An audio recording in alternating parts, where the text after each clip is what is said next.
G'day, I'm Jack. Welcome to my channel, The Adelong Adventurer. Thank you so much to everyone who's watched my first video and subscribed. Today, we're doing something a little bit different.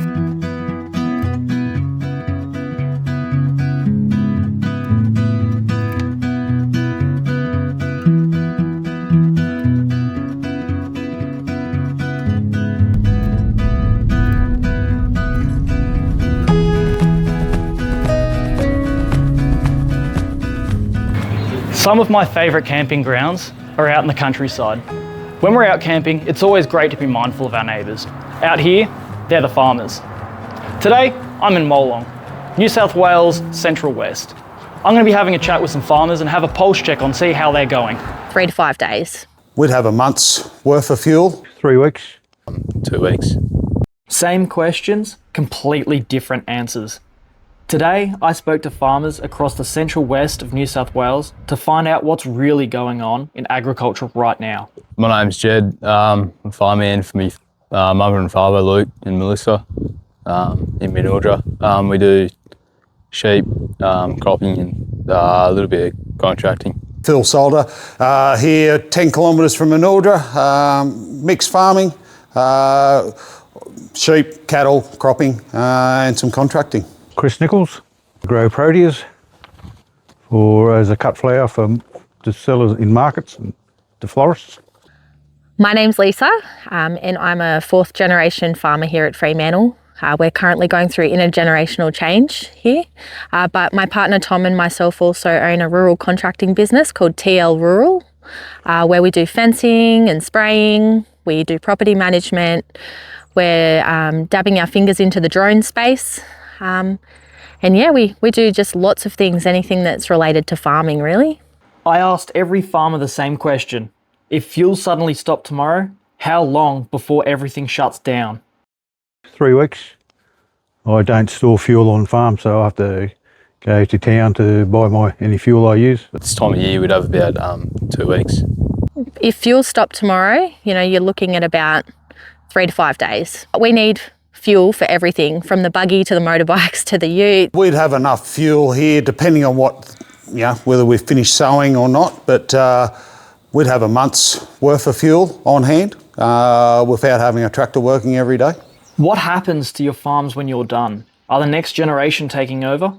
We hope so. So that's the aim. So my family farm actually has been in the family this year 100 years. No, I think it'll have to be sold. Either I sell before it's all over for me, or they'll have to make a decision to sell after I've passed away.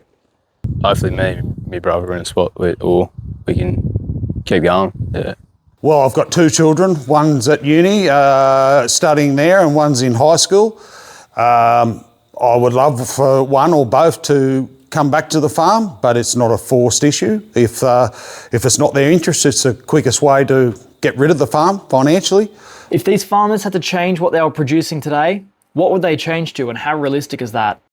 Probably wouldn't change to anything else. This is sort of the thing I decided to retire on, was growing produce as a cut flower as sort of a retirement fund, and just sort of for my retirement. It'd be hard. We're a mixed farming, so we probably cover quite a few of the aspects. We didn't have sheep, we'd have to find something pretty substantial or farm income to help pay the bills. You possibly could go cattle. We've thought about different streams of income and diversification. We've considered things like hip camps or tiny home. So are farmers actually making money right now? Some more than others, or I suppose, but yeah, they're maybe not as easy as what it once was. But they are, but the margins are very small just because of costs increases, and even just recently with the fuel crisis, the price has gone up, 20 or 30 cents a litre. Yes and no. It's a different answer for everyone. It depends what your operation is, what you farm, what input costs you have you put a crop in this year, everything has gone up essentially.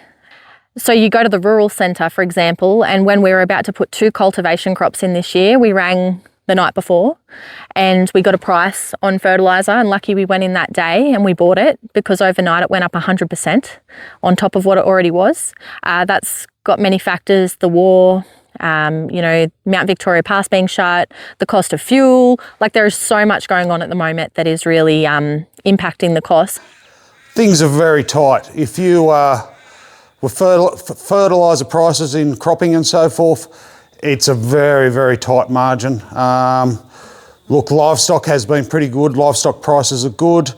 This, all prices, fertiliser, everything does impact on it. The last 12 months have been pretty reasonable if we get a season.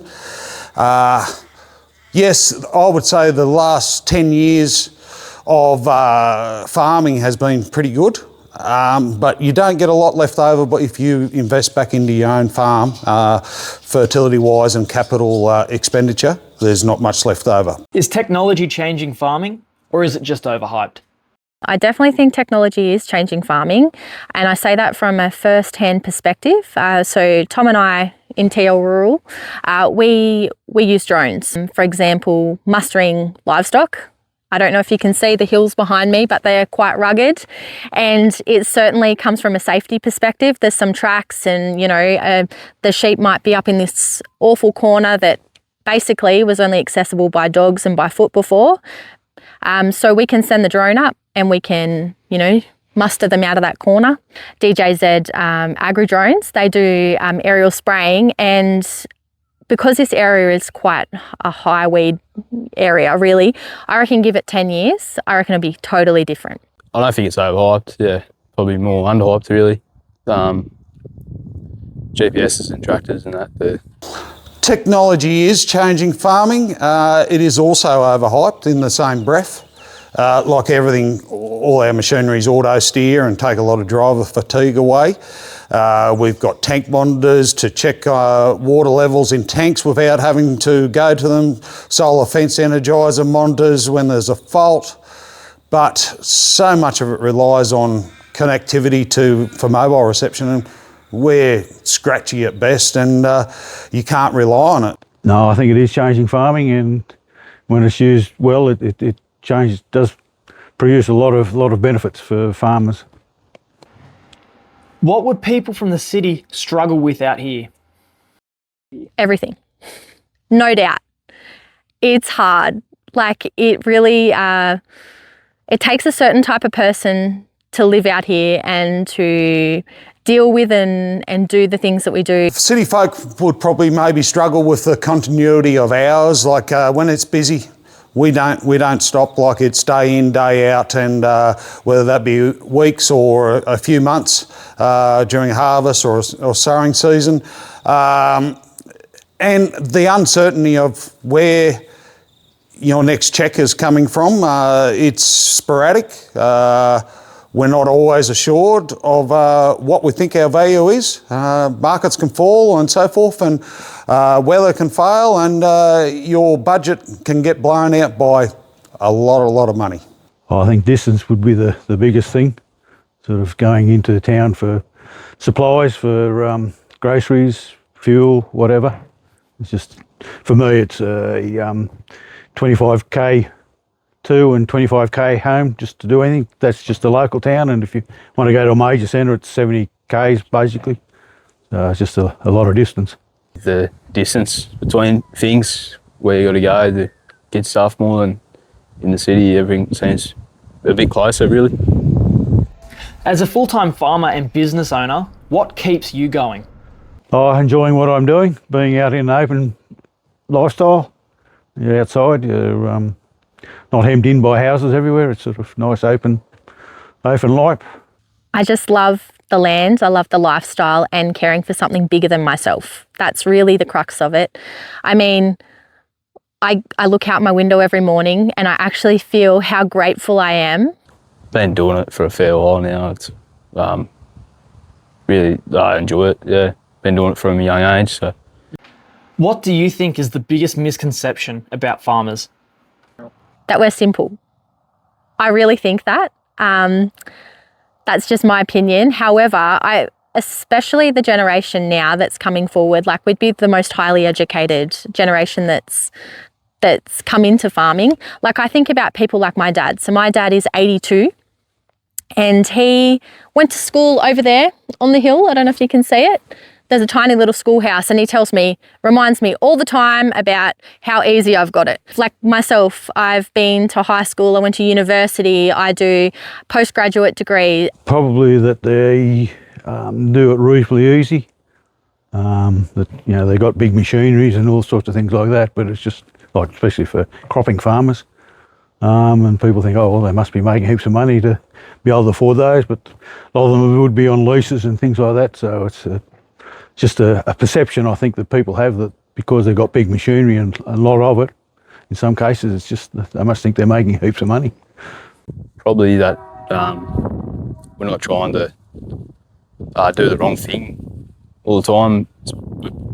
Majority of us are always trying to do the right thing by looking after the country, but I think in the cities it might get a little bit as if we're not doing the right thing, I guess you'd say. Misconception about farmers.